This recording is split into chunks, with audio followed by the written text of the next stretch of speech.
o gol que o Corinthians faz, que é o gol do Mosquito, o Gustavo, é um gol muito bonito, porque eles roubam a bola lá atrás e saem tocando uma jogada bem trabalhada até chegar na finalização.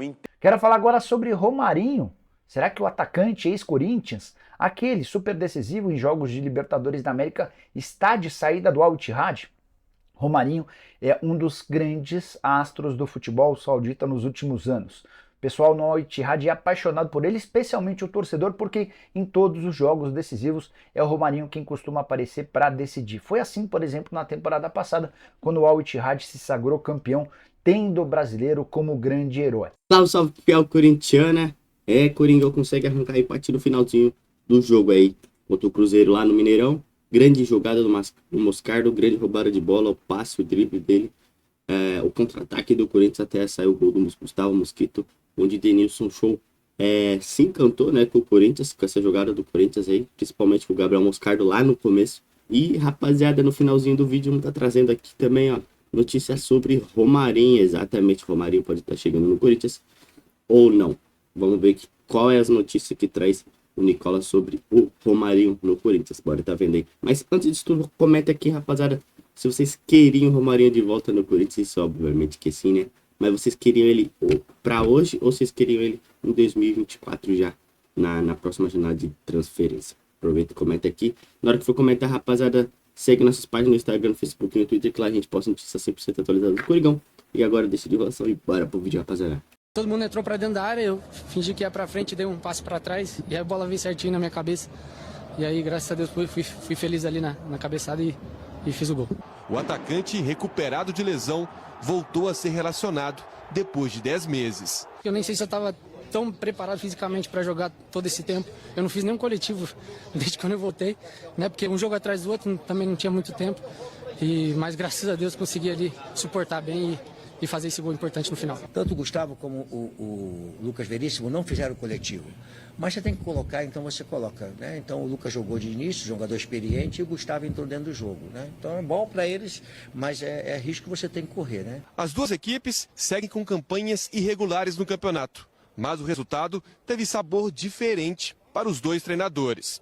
O Cruzeiro, que pelo segundo jogo seguido sofreu gol no finalzinho, chegou ao 6º jogo sem vitória. Já o Corinthians completou o mesmo número de partidas sem perder no Brasileiro. Vou dar os parabéns aos jogadores por esse resultado de hoje, que não foi uma vitória, mas foi um empate conquistado com muito sacrifício, muita determinação para virar a chave. Já ficou para trás, já perdemos, agora não tem jeito. É focar na Sul-Americana e focar no Campeonato Brasileiro. Olha, você acabou de falar que, na sua opinião, o resultado entre Santos e Grêmio, se fosse empate, seria o justo. Só que agora, se você olhar também, o Cruzeiro, ele produziu mais, ele teve mais chances, foi bem mais ofensivo. Exatamente. O Corinthians mais retraído, esperando muitas vezes, não é, as ações do Cruzeiro, e encontrou um gol providencial no último minuto, porque o Cruzeiro parecia sim que seria vencedor. Teve, como você gosta de falar também, volume de jogo, mas acabou decepcionando o torcedor outra vez. E para o Corinthians não foi, pelo que se produziu no jogo, não foi um resultado ruim. Essa é a leitura, Leirão, porque você jogando dentro de casa é natural que você tenha mais volume de jogo, né? É natural que você crie um pouquinho mais de oportunidades, você precisa aproveitar para não ser surpreendido no final do jogo. O gol que o Corinthians faz, que é o gol do Mosquito, o Gustavo, é um gol muito bonito, porque eles roubam a bola lá atrás e saem tocando uma jogada bem trabalhada até chegar na finalização. Entendo a revolta dos jogadores do Cruzeiro, e aí você precisa ter um pouquinho mais de sensibilidade. E na semana passada eu falei aqui num termo que o próprio Vanderlei Luxemburgo usou em um determinado jogo, se eu não me engano foi da Sul-Americana fora de casa, que ele falou que tinha que furar a bola. E já era na reta final. Serve para o jogo do Santos, serve para o jogo do Flamengo, em relação ao Curitiba, que o Gerson faz o gol também no finalzinho.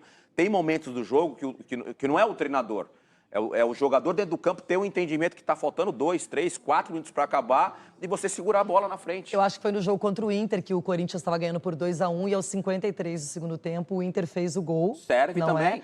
Contra o Corinthians mesmo. Exatamente. Então agora é o contrário. Agora quem foi buscar no último minuto foi o Corinthians, porque se ninguém entendeu a questão dos acréscimos de Copa do Mundo. Hoje o jogo vai até 53, 54. Então não dá para relaxar, achar que com 45, 46 do segundo tempo você definiu o resultado. E aí eu falo para o Cruzeiro, que tinha o 1-0 no placar, poderia ter segurado melhor, perde uma bola com o Gilberto no ataque, não é? Exatamente. Então, e aí...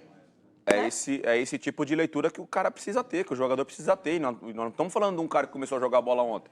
Estamos falando do Gilberto, o atacante que já é rodado, já tem experiência, já é um cara maduro, poderia ter um pouquinho mais de discernimento nesse momento. Agora, infelizmente, o fato mais trágico do final de semana, todas as torcidas consternadas, todo mundo abalado por isso, porque quem é torcedor de futebol, o que mais ama é acompanhar seu time, é se deslocar, é poder ir para um jogo, é consumir os produtos da equipe, é viver o tempo inteiro o futebol como torcedor. E aconteceu que um ônibus que trazia a torcida do Corinthians, alguns torcedores, de Belo Horizonte para São Paulo, acabou capotando, não é? Teve um acidente muito sério, 7 pessoas morreram, mais pessoas feridas e um sentimento de luto, uma tristeza imensa. E fica aqui o nosso carinho, solidariedade com os familiares e com todos os torcedores que vivem jornadas pelos seus times. O estado em que o ônibus ficou mostra a gravidade do acidente. 43 torcedores do Corinthians estavam no veículo. Eles voltavam para São Paulo pela rodovia Fernão Dias, depois do empate com o Cruzeiro em Belo Horizonte. A viagem tinha apenas começado, quando a tragédia aconteceu durante a madrugada. Testemunhas disseram que o ônibus começou a perder os freios ao descer a serra de Itatiaiuçu.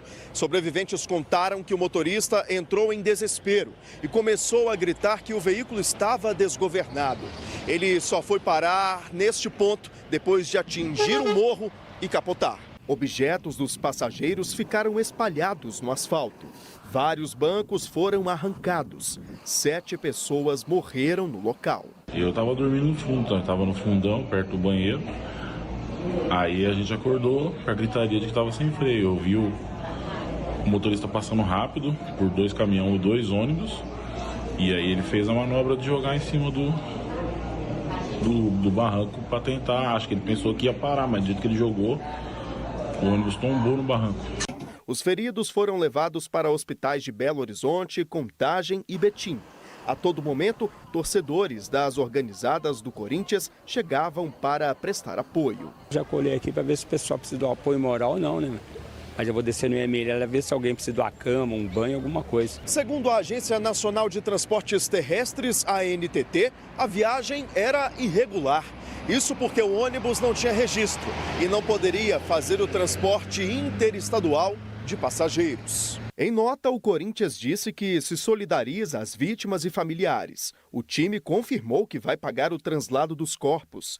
As torcidas organizadas fizeram publicações de luto nas redes sociais. A CBF também lamentou o acidente. Que tristeza, viu, Denilson?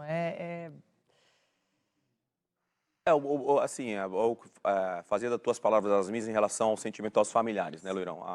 Eu pratiquei esporte a vida toda, fiquei muito sentido com a notícia, não poderia ser de outra forma. Vi várias manifestações plausíveis nas redes sociais dos torcedores, não só, obviamente, torcedor corintiano, mas de todos os torcedores do futebol brasileiro, mostrando o seu sentimento em relação aos familiares, porque você sai de casa para apoiar o time, para incentivar o time, né? Porque é um momento também de confraternização, você está com seus amigos, e aí você sai de casa, e aí eu fico pensando assim, num pai, numa mãe, num filho, num irmão, foi ver o jogo e não volta mais para casa. Então eu deixo aqui realmente meus sinceros sentimentos aos familiares. É muito triste, porque é uma situação que ninguém sai de casa para torcer para o seu time, imaginando que possa passar por algo semelhante. E é uma pena também um transporte irregular, que não deveria estar sendo utilizado para esse fim. E fica, então, aqui nosso sentimento, a nossa tristeza. E eu falo isso porque, acima de qualquer coisa, pelo menos a minha carreira toda, ela vem da origem torcedora. É o que me moveu sempre a gostar de futebol, acompanhar, fazer isso até hoje também. E é um sentimento que, infelizmente, no caso dessas pessoas, levou a uma tragédia que ninguém gostaria de presenciar. Então, fica, sim, a solidariedade do nosso programa, de todos nós. Isso aí. E o apoio que... É uma tristeza, de verdade, assim, é até difícil expressar alguma coisa quando algo acontece. mais gols do Brasil. Quero falar agora sobre Romarinho. Será que o atacante ex-Corinthians, aquele super decisivo em jogos de Libertadores da América, está de saída do Al Ittihad? Romarinho é um dos grandes astros do futebol saudita nos últimos anos. O pessoal no Al Ittihad é apaixonado por ele, especialmente o torcedor, porque em todos os jogos decisivos é o Romarinho quem costuma aparecer para decidir. Foi assim, por exemplo, na temporada passada, quando o Al Ittihad se sagrou campeão, tendo o brasileiro como grande herói. Pois bem, nos últimos dias, alguns episódios aconteceram que geraram especulações. A principal dos boatos diz respeito à vontade do Romarinho em deixar o Al Ittihad. Você sabe que no futebol saudita há um limite de 8 gringos por jogo. O Al Ittihad, nesse momento, já conta com 11 jogadores. Entre eles, alguns bem conhecidos como Jota, português recém-contratado, Benzema e Kanté, franceses, que são donos dos maiores salários do futebol no mundo. Tem o Fabinho, ex-jogador do Liverpool, e ainda há uma especulação muito grande de que Salah pode ser contratado, seria exatamente para fazer a função do Romarinho. Romarinho que se juntou a outros brasileiros que já faziam parte do clube, como o Igor Coronado e o Marcelo Groi. O time também tem o Randalá, o Torek, o Bahar e o Regassi como estrangeiros. Antes de gravar o vídeo, consultei uma pessoa próxima ao Romarinho. Essa pessoa assegurou que o atacante não pretende deixar o Al Ittihad, que essa informação não é verídica. O Romarinho já teve alguns problemas com o clube, quase sempre ligados à grana. O Al Ittihad atrasava salários, o Romarinho dizia que não renovaria o contrato, no final das contas os caras bancavam os salários atrasados e o Romarinho estendia seu vínculo. Salário superior a 2,5 milhões de reais por mês, lá na Arábia Saudita, voltar ao Brasil pode acontecer somente em 2024, nesse momento nenhuma chance, você sabe, janela de inscrições no futebol brasileiro para atletas empregados, como no caso do Romarinho, está fechada. E Koala, não daria para alguém fechar com o Romarinho agora e contratá-lo, anunciá-lo para janeiro? Até poderia, mas a questão financeira é um grande impasse. O Al Ittihad certamente exigiria uma compensação financeira e o Romarinho não toparia baixar tanto seu salário. Repito, vínculo lá na Arábia Saudita lhe garante cerca de 2,5 milhões de reais por mês, isso sem falar nos bichos, né? Prêmios por vitórias, que são prêmios bastante significativos. Foi nesse clube, no Al Ittihad, que outro dia o Fabinho, depois de ser um dos melhores em campo, recebeu de presente de um jornalista um relógio Rolex. Então tá aí, fiel corintiana. Romarinho, será que vai? Será que fica no Al Ittihad? Lembrando aí que o Jorge Nicola trouxe um bom ponto. Já tem 11, pode chegar a 12 estrangeiros, você só pode ter 8. Então provavelmente 4 ali ou vão ser dispensados ou vão ter que ficar um bom tempinho no banco. Até porque a Arábia Saudita vem se reforçando muito bem, né? Trazendo Benzema, Kanté, Cristiano Ronaldo no ano passado, Alex Telles, o Salah que pode vir a trazer, Kanté, que eu já falei, entre outros que já estavam lá, que era bom, como Romarinho, Marcelo Groi, que era um destaque aqui no Brasil, né? E acabaram indo para lá. Então vamos ter que ver, né, rapaziada? Até porque vai ter eleição no Corinthians no final do ano, para presidente. A chapa do Duílio aí contra a outra chapa lá. Mas é isso, né, rapaziada? A gente vai ter que esperar para ver o que acontece até 2024. Mas até lá a gente tem que ir jogo a jogo, tentando se recuperar no Brasileirão. E o mais importante de tudo, agora, ganhar o título da Copa Sul-Americana, que virou grande importância pro timão. Mas é isso, rapaziada. Vou ficando por aqui. Espero que vocês tenham gostado do vídeo. Quem gostou, aproveita para seguir nossa página no Instagram, no Facebook, no Twitter, que lá a gente posta muito mais notícias atualizadas do Coringão. Vai aqui na descrição. Aproveita para não perder nenhuma notícia do Corinthians. Fechou? Vou ficando por aqui. Um grande abraço a todos vocês e vai, Corinthians!